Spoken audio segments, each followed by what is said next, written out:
No compromise. உங்க சைடுலயும் எங்க சைடுலயும். It's a GT promise. GT Holidays, South India's #1 travel brand. உங்கள் தங்க நகையை அதிக விலைக்கு விற்கவும் மற்றும் அடகில் இருக்கும் தங்க நகையை மீட்டெடுத்து அதிக விலைக்கு விற்கவும் உடனே அணுகவும். Prime Gold Hub 9840551787.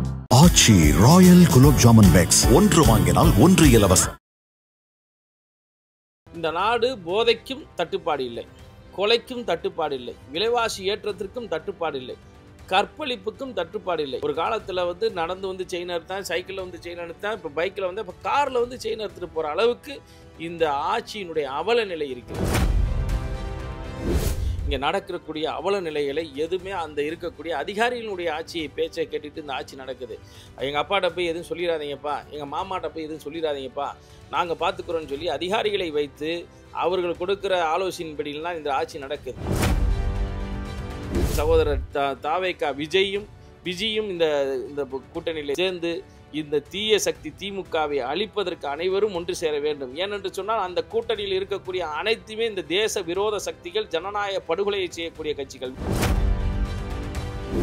தென்னிந்திய ஃபார்வர்ட் பிளாக் கட்சியினுடைய தலைவர் திரு கேசி திருமாறன்ஜி நம்முடைய இருக்கிறார். அண்ணா வணக்கம். வணக்கம் மதேஷ். அண்ணன் தமிழக பாஜக தலைவர் திரு நயினார் நாகேந்திரன் அவர்களுடைய யாத்திரை தமிழகம் தலைநிமிர தமிழனின் பயணம் என்ற முழக்கத்தோடு திரு நயினார் நாகேந்திரனுடைய இந்த பிரச்சார பயணத்தில் நீங்கள் கூட்டணி கட்சியா இன்றைக்கு மதுரை முழுக்க எங்கு பார்த்தாலும் விளம்பரமாக இருந்தது.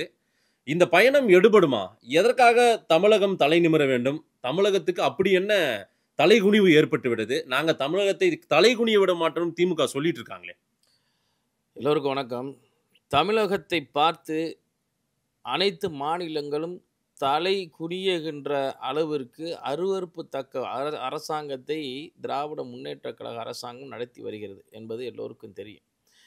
கடந்த செப்டம்பர் மாதத்தில் மட்டும் 24 கொலைகள் தமிழ்நாட்டிலே நடந்திருக்கிறது. இது ஆவணத்தோடு ஆதாரத்தோடு நடந்திருக்கிறது. நீங்கள் ஊடகவியலாளர், உங்களுக்கும் நன்றாக தெரியும்.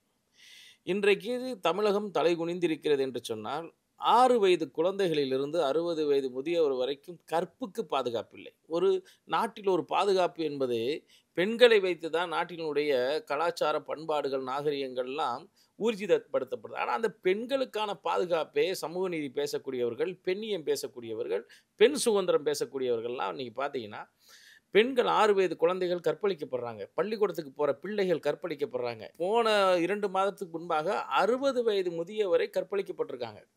இது மாதிரி அவல நிலைகள்லாம் இந்த ஆட்சியிலே நடக்கிறது.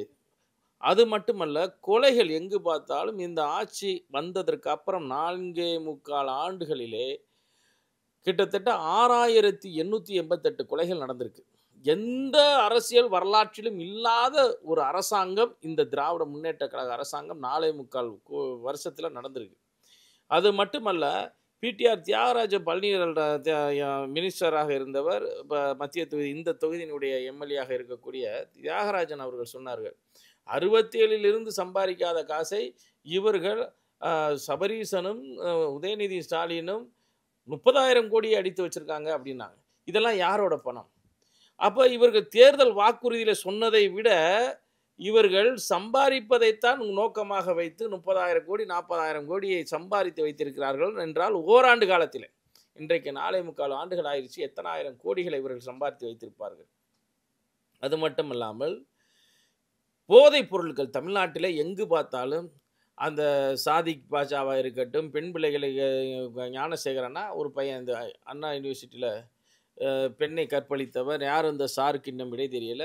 போதைப் பொருள்களினுடைய கூடாரமாக இங்கே தமிழ்நாடு இருந்து வருகிறது. இப்போ கூட திருச்சியில் மெத்தபெட்டமைனுடைய தயாரிக்கக்கூடிய ஆலை கண்டுபிடிக்கப்பட்டிருக்கு திருச்சியில். அப்போ இந்த நாடு போதைக்கும் தட்டுப்பாடு இல்லை, கொலைக்கும் தட்டுப்பாடு இல்லை, விலைவாசி ஏற்றத்திற்கும் தட்டுப்பாடு இல்லை, கற்பழிப்புக்கும் தட்டுப்பாடு இல்லை. எந்த பெண்களும் ஒரு காலத்தில் நடந்து செயின் அறுத்தான், சைக்கிளில் செயின் அறுத்தான், இப்போ பைக்கில் இப்போ காரில் செயின் அறுத்துட்டு போகிற அளவுக்கு இந்த ஆட்சியினுடைய அவல நிலை இருக்கிறது. இந்த அவல நிலையை போக்க வேண்டும் என்று சொன்னால், தலை நிமிர வேண்டும் என்று சொன்னால், தமிழன் என்று சொல்லடா, தலை நிமிர்ந்து நில்லடா என்று சொன்ன வார்த்தையை மீண்டும் தமிழகத்திலே ஒழிக்கப்பட வேண்டும் என்று சொன்னால், தலை நிமிர்ந்து நடக்க வேண்டும் என்று சொன்னால், நயினார் நாகேந்திரனுடைய யாத்திரை என்பது மிகவும் இந்த நேரத்திற்கு மிகவும் பொருத்தமானது.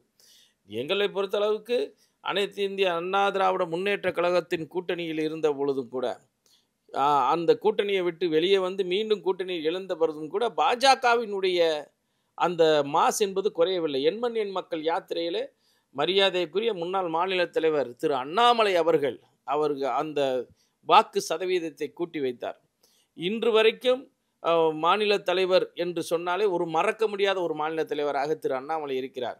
அதன் வழியிலே இன்றைக்கு நயினார் நாகேந்திரனின் பண்ணையார் என்று சொல்லக்கூடிய எல்லார் மக்களும் மனதில் நிற்கக்கூடிய ஒரு மாநில தலைவர் திரு நயினார் நாகேந்திரன் அவர்கள் ஒவ்வொரு வீட்டில் இருக்கக்கூடிய கஷ்டத்தை உணர்ந்து சின்ன வயதிலிருந்து ஏழை எளிய பங்காளர்களுடைய வாழ்க்கை தரங்களை உணர்ந்து மக்களுக்கு என்ன செய்ய வேண்டும் என்று உணர்ந்து செயல்படக்கூடிய ஒரு மாநில தலைவராக இப்பொழுது திரு நயினார் நாகேந்திரன் இருக்கிறார். அவர் மக்களுக்கு என்னெல்லாம் அடிப்படை வசதிகள் வேணும் அப்படின்னு தெரிஞ்சுக்கிட்டு தான் இந்த யாத்திரையில் மக்களை சந்தித்து அவர்களுடைய குறைகளை கேட்டு, இன்றைக்கி ஸ்டாலின் வந்து மக்களை தீர்க்க உங்களுடன் முதல்வர் அந்த முதல்வர்லாம் வந்தார், ஒரு பெட்டியோடு வந்தார், அந்த பெட்டியில் குறைகளை கேட்டார். இன்னும் அந்த பெட்டி சாவியை தேடிக்கொண்டிருக்கிறார் ஸ்டாலின். ஆனால் இந்த பாரதிய ஜனதா கட்சியை பொறுத்தளவுக்கு அதன் தோழமை கட்சிகள் இந்த யாத்திரைக்கு நாங்கள் உறுதுணையாக இருக்கிறோம்.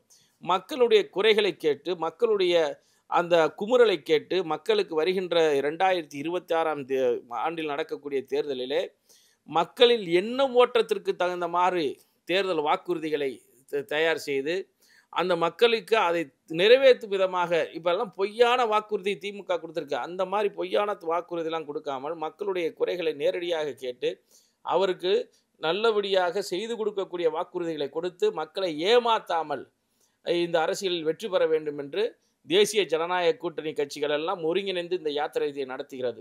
இதற்கு தலைமை தாங்கிறார் அண்ணன் நயினார் நாகேந்திரன் அவர்கள். திமுகவை வீழ்த்த முடியுமா 26ல்? ஏன்னா ஒரு பெரிய அணி வேணும். அங்கு வெற்றி பெற்ற ஒரு அணி தொடர்ச்சியா 2019 தொடர் வெற்றிகளை பெற்ற அணி. அங்க ரேஷியோவில் அவங்க தான் முன்னாடி இருக்காங்க. அந்த அணியை வீழ்த்துவது அவ்வளோ எளிதா? நீங்க நினைக்கிறது தப்பு மதேஷ். இப்ப பாத்தீங்கன்னா அந்த கட்சியினுடைய நிர்வாகம் என்பது திரு ஸ்டாலின் அவர்கள் அந்தப்புறத்தினுடைய மகாராஜா மாதிரி இந்த நாட்டில் இது தாண்டா திராவிட மாடல் ஆட்சின்றதை சொல்கிறது மட்டும்தான் அவர் சாராம்சமாக வச்சுருக்கிறாரு. இங்கே நடக்கக்கூடிய அவல நிலைகளை எதுவுமே அந்த இருக்கக்கூடிய அதிகாரிகளுடைய ஆட்சியை பேச்சை கேட்டுட்டு இந்த ஆட்சி நடக்குது. எங்கள் அப்பாட்ட போய் எதுவும் சொல்லிடாதீங்கப்பா, எங்கள் மாமாட்ட போய் எதுவும் சொல்லிடாதீங்கப்பா, நாங்கள் பார்த்துக்குறோன்னு சொல்லி அதிகாரிகளை வைத்து அவர்கள் கொடுக்குற ஆலோசனைப்படிலாம் இந்த ஆட்சி நடக்குது. எடுத்துக்காட்டாக அந்த கூட்டணி கட்சியில் இருக்கக்கூடியவர்கள் சமூக நீதி கூட்டமைப்புன்னு சொல்லி அந்த கோயம்புத்தூரிலும் திருப்பூரிலும் கம்யூனிஸ்ட் கட்சி போன்றவர்கள் எல்லாம் பாலஸ்தீனத்தில் இருக்கக்கூடிய ஹமாஸ் பயங்கரவாதிகளுக்கு ஆதரவாக இங்கே ஆர்ப்பாட்டம் செய்கிறார்கள். அதில் யாரோட யூனிஃபார்ம் போட்டுக்கிட்டு அந்த ஹமாஸ் பயங்கரவாதிகள் அணிந்திருக்கக்கூடிய யூனிஃபார்மை இந்த நாட்டினுடைய முதல்வரும் அணிந்து கொண்டு இங்கே ஆர்ப்பாட்டம் நடத்துகிறார். இன்னைக்கு ஆப்கான் என்று சொல்லக்கூடிய தாலிபான்கள் இன்றைக்கு நல்லாட்சி கொடுத்துக்கிட்டு இருக்கார்கள்.